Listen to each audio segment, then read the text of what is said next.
About a year ago, I made a video on loading and unloading the Mossberg shotgun, Mossberg 500 series specifically. And in it, I demonstrated with my Shockwave for a couple of reasons. Now, I've had the shotgun for a little over a year now, and this Firearm is one of my favorite. It's one of my favorites. It's one of those that I just pick up and I just get a good sense, kind of a happy feeling every time I've got it. But I want to talk about it for a little bit and talk about some of the differences you've seen over this past year. I'm preparing to take it out again in a couple of days, and in that time I'm hoping to get some shooting footage. If I do get some, it's supposed to be an abysmally cold day, but if I do get some shooting footage, that'll be in here.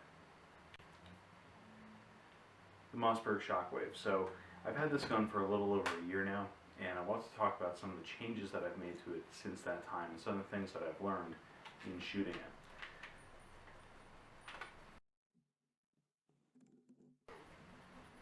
I made a couple of modifications to this gun. The first thing that a lot of eagle-eyed viewers might notice is I used to have a Trijicon RMR on here. Now this is a Bushnell TRS 25. This is not as high quality as the Trijicon, but that's fine. It's like an eighth of the price. So yeah, it works fine. I've had this red dot for an awfully long time. It's probably my oldest red dot. There might be one that's older. But this one has been on a lot of rifles, and this is the first shotgun it's on. And the reason that I like it on here is it's a tube sight, it's a little cheaper. It also puts the dot ever so slightly closer to the top end of the shotgun. When you hold it, you also, even if you don't have the dot visible, you still have a little bit of tube. So when you're holding this out, you can kind of use that to figure out where you need to go. Now, one of the things I need to be careful of when I'm shooting the shotgun is I'm left eye dominant. When I shoot a handgun, I'll actually show you here, I go to my left eye. With the shotgun, that's a little more dangerous. So if I go to my left eye, I'm kind of closer to my face, and then I can pump the shotgun back into my face. So what I like to do is I like to take my forearm, and I like to also put my thumb on top of the barrel, just to give me a little more control over here. And I press out as far as I can go, and then I will find the dot.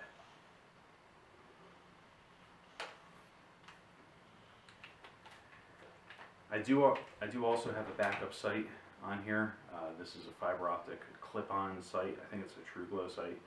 I've had this for probably 10 years now, and it just clips onto your Mossberg barrel, or Remington barrel for that matter, but a standard diameter shotgun, 12-gauge shotgun barrel. And there's a little V in it. Oh, there. And you can actually see there's a little V in here that will stick on to the bead sight, so it keeps it kind of centered on the barrel. It's not perfect, but it does gather a lot of light. It's a lot easier to pick up than the traditional bead. Now, important thing, on this, you don't pick up this sight with the red dot. You can still kind of see it through the tube, just to help you line up, but you really are looking for that red dot. A reason, though, that I like to use the red dot as opposed to the pipe on here is when I wrap my thumb over the front, it gets in the way of that pipe. So I like to have the red dot for that visibility. Another big change you'll notice is the sling attachment on the front. I also have a white light on here. It's not much of a white light. There, you can just see. It's really just a 90-something lumen here. You can see that. It's a 90-something lumen light that I got off Amazon. It is super cheap, and I don't care if it breaks. I mounted it with a one-side Picatinny, one-side Sling loop, and then Sling loop on the bottom mount specifically for the Mossberg Shockwave. You need a slim mount like this if you're going to mount, because there's less space between the forearm and the loop of the barrel. So with that, you can set this up on either side. It's reversible. So the Picatinny is on my left-hand side, so that I can, if my thumb's not over the front, I can put my thumb down here. It's also convenient if I have a thumb actuated light. Sling goes off the bottom. We'll talk about that in a second. And unchanged, I still have my Velcro side saddle and my rubber tape on the back.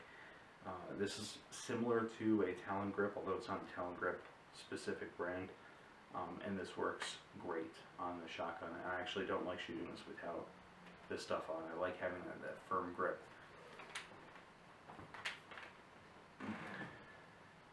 Someone made a comment on one of my videos the other day about shooting this gun from the hip. Now, if you want to shoot it from the hip, that's fine. But I've tried this, and the distance of me to my camera, which is about 3 yards, maybe 10 feet, I could hit the camera probably, but seriously, I could hit it just as easily like this or like this. So there's two different positions that I just showed there. One, or I guess three. One is the hip position. I don't like this at all. Mossberg recommends that in their manual, and there's a video on shooting this gun specifically from Lucky Gunner that I'll link to in the description. It's a really good video, and they talk about how this gun's kind of useless. I kind of agree with them. Okay, we'll get to that in a second. But you can also do a ready position. This is where having the pipe on the top helps. Kind of like a low ready where you can still sight along the gun so you get your left to right orientation. You don't quite have that up and down, but you're close enough. If you're at close in distances, maybe 5 yards and in, you know, really, really close distances, or like inside of a house or something, this definitely is adequate for what you would be doing. You would just aim toward kind of a center of mass, and if you hit here, or if you hit here, or if you hit here, doesn't matter. You're going to have effective hits. Now, if you have to zero that in a little bit more, you extend the gun out and you find that red dot. Now, finding that red dot can be a little more difficult. You saw just for a second when I was saying find that red dot, I was hunting for it. And that's one of the difficulties of the Mossberg shotgun. Now, you have to realize too, if you're hunting for that red dot, that's the same thing as if you're hunting for a bead sight extended out like this.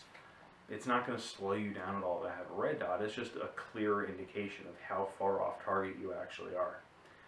So if you have a stock shotgun, pretend this has a stock on it, you naturally have a point of reference right here on your cheek, and finding the bead is really easy. You just look in that direction. You just have your head locked in, okay, there it is.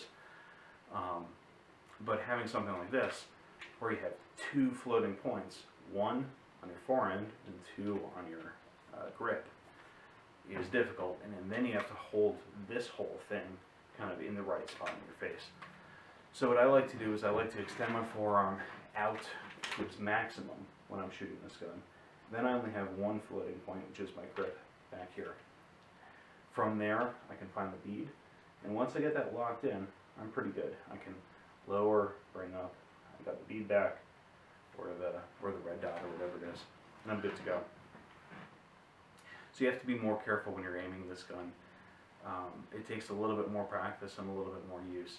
And honestly, if you're going to do that, something like a pistol is a lot quicker. It's a lot more natural, and you only have essentially one point of contact, and that is the gun relative to your face, as opposed to this where you've got left hand relative to your face, right hand relative to your face, and then kind of the whole assembly relative to your face. Last point about the Mossberg, when it comes to aiming, it's more difficult. Also, when it comes to kind of the basics of safety, it's a little more difficult too. Now, this gun is unloaded. There's nothing in the breech. But what I wanted to show you is, unlike a standard shotgun that has more barrel extended out of the front and more stock extended out the back, if I were to hold this gun, I can kind of, like a standard shotgun, I could brace that stock against my body and hold it a little more confidently. Here I don't really have that, so I have to hold it kind of in the middle of the gun, or if I've got both hands on and I choose to release or accidentally release a hand, watch what happens. First I'm going to release my backhand, and I'm not going to too consciously grip onto it with my front. See the potential danger there? Secondly, with my backhand. Now, because this has a short barrel, longer shotguns would just dig into the ground, but because this has a short barrel, it's now swinging over my feet. This is dangerous. So, I have an extended safety on here, and what that means is when I'm bringing the gun up here, when I'm ready to shoot, my gun is on target, I'm ready to go, that's when the safety comes off. The safety goes back on when I bring the gun off of target. So I don't ever, when I'm shooting, wrap my thumb around the grip. I have my thumb sitting on that safety, and I'm ready to go. It's a habit you want to get into. Use the safety on a shotgun. If you have the Remington TAC 14, the safety is right next to the trigger guard, that's fine. I recommend getting extended safety because if you notice, the trigger guard is really close to the trigger. So if you are going to push that safety in, maybe you have gloves, maybe you're stressed, you can get into that trigger guard pretty easily. When it comes to holding the Mossberg safely, if you're going to move it around, this is why I have a sling. Now it looks a little ridiculous on this, but here's what's going on. If I need to walk around, this is not comfortable at all. I would grab it with one hand, or if I need to go hands off, the easiest way to do it, just to throw it over my back. This has the muzzle pointing down on my left hand side. The grip is up here on my shoulder, and it pretty much just takes up my torso. This is messing up my microphone, but it's also relatively easy to carry if I want to walk around or anything. It's not really convenient for quick access, but if you have a gun slung over your back, that's not really what you need. If you wanted something quick, go to your pistol. But if you think you're going to be shooting soon, put the gun over your left hand shoulder. If you're right-handed, that is. So your support hand right here can grab onto the forend of the gun, you can flip it up, and you're ready to go. This is something Gabe Suarez and a couple other people talk about in their slung rifles, and I think he also has a video on his little Remington TAC 14 or whatever his version of that is. Anyway, the Mossberg shotgun, Shockwave specifically, I guess firearm, not shotgun, is a fantastic little tool. I love it.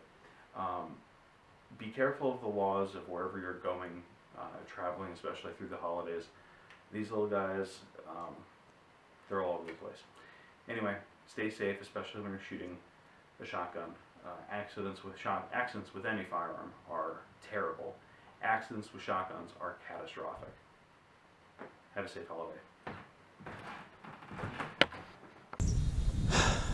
You know what? I'm going to move this.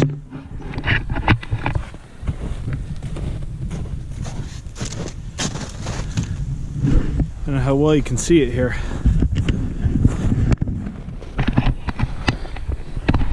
There.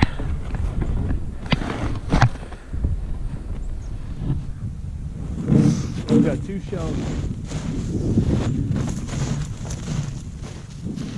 Got two shells set up over here. I'm going to hit this first one and then the second one with the Mossberg Shockwave. Going to be set up only about 5 yards away. I'm going to shoot with my red dot sight, and I'm going to show you that you really do need to aim with these shotgun shells. They're only hand distance, hand span, a hair over my hand apart, maybe 2 inches more than my hand span, so it's about 9 inches apart. We're just going to see what they can do.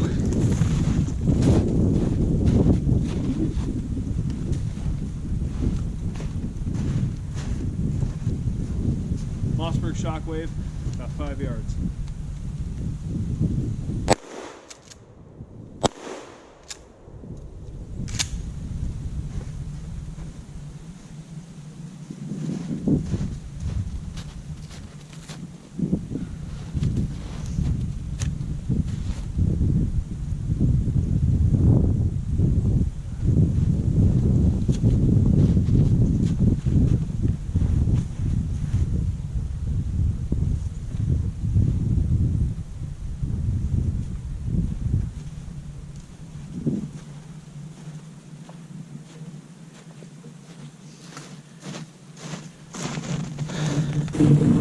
Here's the damage. Again, this is just birdshot, but here's the damage he got. He got hit, but not really annihilated.